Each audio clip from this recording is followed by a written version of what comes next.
Hello viewers, welcome to Improving English with Time. Today I am going to discuss post determiner. আজকে আমি আপনাদের সঙ্গে post determiner নিয়ে আলোচনা করব এবং এখানে পোস্ট ডিটারমিনার যে 4 নম্বর যে পার্ট অর্থাৎ open class quantifier. Open class কেন বলছি, কারণ হলো এরকম কোয়ান্টিফায়ারগুলো ইংলিশ ল্যাঙ্গুয়েজে অনবরত আসে যায়, মানে নতুন নতুন কিছু আসার সম্ভাবনা আছে, যেই কারণে এগুলোকে আমরা বলছি ওপেন ক্লাস কোয়ান্টিফায়ার।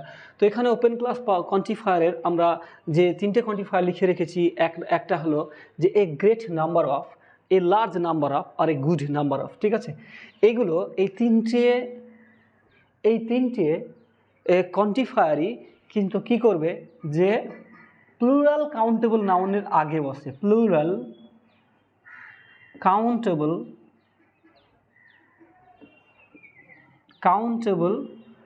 নাউনের আগে বসে এবং এটা হলো ফর্মাল ইংলিশ। এটা ফর্মাল ইংলিশের ক্ষেত্রে আর কি ব্যবহার করা হয়। কি বললাম, এটা হলো পোস্ট ডিটারমিনার, অবশ্যই এটা পোস্ট ডিটারমিনার এবং এটা প্লুরাল কাউন্টেবল নাউনের আগে বসবে। প্লুরাল কাউন্টেবল নাউনের আগে পোস্ট ডিটারমিনার হিসেবে a great number of, a large number of আর এ গুড নাম্বার অফ এই সমস্ত শব্দগুলো বসে। ঠিক আছে, যদি আমি একটা উদাহরণ দিই তাহলে হয়তো আপনারা অনেকটা ভালো বুঝতে পারবেন। যদি ঠিক এরকম বলি, এ great number of, A great number of, অথবা এ লার্জ নাম্বার অফ, অথবা এ good number of students are present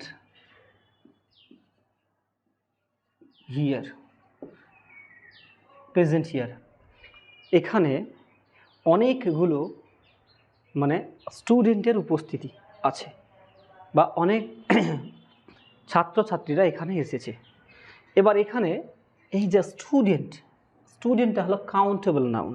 ঠিক আছে, এবং এটা কিন্তু প্লুরাল। স্টুডেন্ট হলো সিঙ্গুলার, এস যোগগুলো হবে প্লুরাল। তাহলে এটা যেহেতু প্লুরাল আছে, তাই এখানে যে কোনো তিনটের মধ্যে তিনটেই একই অর্থে ব্যবহার করা হয় এবং এখানে যে কোনো তিনটের মধ্যে আমি একটা ব্যবহার করতে পারি। আমি এখানে বলতে পারি a great number of, a large number of, এটাও বলতে পারি, কিংবা a good number of students are present here. আশা করি আপনারা জিনিসটা বুঝতে পেরেছেন। ঠিক আছে, তাহলে এই যে great number of, large number of, good number of, এই তিনটে জিনিস আমি আপনাদের সঙ্গে আলোচনা করলাম। এরপরে আমরা hello viewers, welcome to improving English with হাইম। Today I am going to discuss the most important topic, that is post determiner. তো আগে আমি আলোচনা করেছি যে যেগুলো প্লুরাল কাউন্টেবল নাউনের আগে যে সমস্ত ওপেন ক্লাস কোয়ান্টিফায়ারগুলো বসে।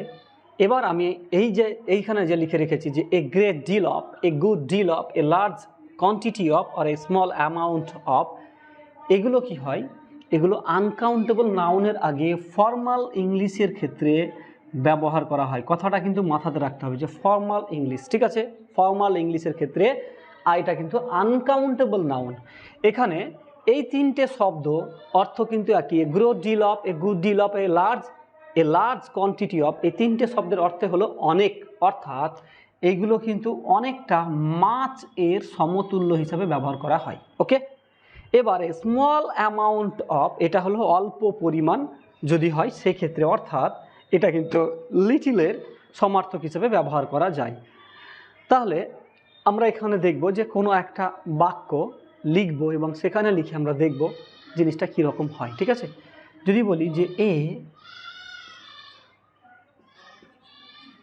Great deal of water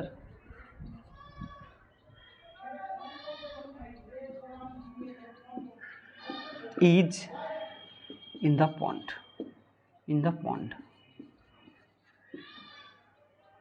A great deal of water is in the pond. বা এখানে বলতে পারি a good deal of water is in the pond, বা এরকম বলতে পারি a large quantity of water is in the pond.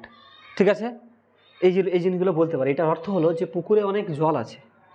A great deal of water is in the pond, মানে অনেক জল আছে পুকুরে। ওকে, তাহলে আমরা এই হিসাবে ব্যবহার করতে পারি। আর যদি বলি যে small amount of water is in the pond, তার মানে হলো পুকুরে অল্প পরিমাণে জল আছে, ঠিক আছে, অল্প পরিমাণে জল আছে। তাহলে আমরা এই জিনিসটাও বুঝতে পারলাম যে এখানে যেহেতু মানে ওয়াটার এটা আনকাউন্টেবল নাউন, তাই এক্ষেত্রে প্রথম তিনটে যদি বেশি অর্থে ব্যবহার হয় তাহলে প্রথম তিনটেকে ব্যবহার করব, আর যদি কম অর্থে আমরা ব্যবহার করি অল্প পরিমাণ অর্থে তাহলে আমরা 4 নম্বরে এটাকে ব্যবহার করতে পারি। আশা করি জিনিসটা আপনারা বুঝতে। এবার আমরা আলোচনা করতে চলেছি a plenty of, a lot of আর লটস অফ, এই তিনটে। এটার ব্যবহার হলো কি, এটা কিন্তু কাউন্টেবল মানে আনকাউন্টেবল নাউন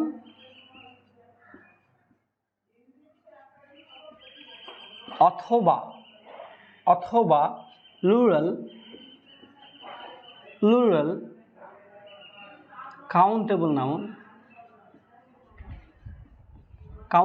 নাউনের ডিটারমিনার হিসেবে, পোস্ট ডিটারমিনার হিসেবে ব্যবহার করা হয়। এটা কিন্তু ইনফর্মাল ইংলিশ, ঠিক আছে, এটা কিন্তু ফর্মাল নয়, এটা ইনফর্মাল ইংলিশ। ইনফর্মাল ইংলিশের ক্ষেত্রে এই তিনটে শব্দকে আমরা ব্যবহার করতে পারি। হয় যদি নাউনটা কাউন্টেবল হয় তাহলে সেটাকে প্লুরাল হতে হবে অবশ্যই, আর যদি আনকাউন্টেবল হয় তাহলে সেটাকে, না হলে নাউনটাকে আনকাউন্টেবল হতে হবে। যেমন যদি এরকম বলি যে a lot of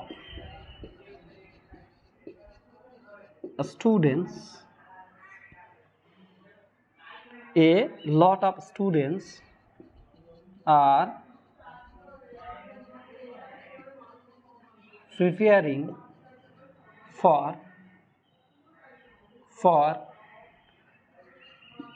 competitive exam. আমি পুরোটা লিখলাম না, কম্পিটিটিভ এক্সাম, ঠিক আছে। যে অনেক ছেলেমেয়েরা বা অনেক ছাত্রছাত্রী তারা কম্পিটিটিভ এক্সামের জন্য পড়াশোনা করছে, ঠিক আছে। এই একটা গেল। তাহলে এখানে যে নাউনটা আছে সেটা কিন্তু অবশ্যই কাউন্টেবল নাউন এবং এটা হচ্ছে প্লুরাল কাউন্টেবল। এখানে অবশ্যই প্লুরাল হতে হবে, ভার্বটা কিন্তু প্লুরাল হবে, ওকে। নেক্সট আসছি আনকাউন্টেবল নাউনের ক্ষেত্রে। যেমন যদি এরকম বলি যে lots of patience is needed to be an officer, একজন অফিসার হতে গেলে অনেক পেশেন্স, ধৈর্যের প্রয়োজন। আমি এখানে একটা কথা বলি যে এখানে লটস অফের জায়গাতে, লটস অফ ব্যবহার করতে পারি, এ প্লেন্টি অফ ব্যবহার করতে পারি। আবার এখানে এই লটস অফের পরিবর্তেও আমি এ প্লেন্টি অফ অথবা এই লট অফ ব্যবহার করতে পারি। মানে তিনটের ব্যবহারই কিন্তু একই, এবং এখানে এই জিনিসটা মাথাতে রাখতে হবে যে এই তিনটেই কিন্তু কাউন্টেবল অথবা প্লুরাল কাউন্টেবল অথবা আনকাউন্টেবল নাউনের আগে ব্যবহার করা হয়। তিনটেকেই একই জায়গায় একই রকমভাবে ব্যবহার করা যায়, কিন্তু সেটা কিন্তু ইনফর্মাল ইংলিশ হয়ে যাবে। আমরা সহজে এটাকে রাইটিংয়ের ক্ষেত্রে আমরা ব্যবহার করব না, কারণ আমরা যেটা ব্যবহার করে থাকি সেটা হলো ফর্মাল ইংলিশ, ঠিক আছে। তো আশা করি জিনিসটা আপনারা বুঝতে পেরেছেন। যদি কোনো রকম বুঝতে অসুবিধা হয় তাহলে অবশ্যই আমাকে কমেন্ট করে কমেন্ট বক্সে জানাতে ভুলবেন না। আর ভিডিওটি ভালো লাগলে আমার চ্যানেলটি সাবস্ক্রাইব করে পাশে থাকবেন, তার সঙ্গে সঙ্গে একটা লাইক অবশ্যই দেবেন। Thank you for watching this video.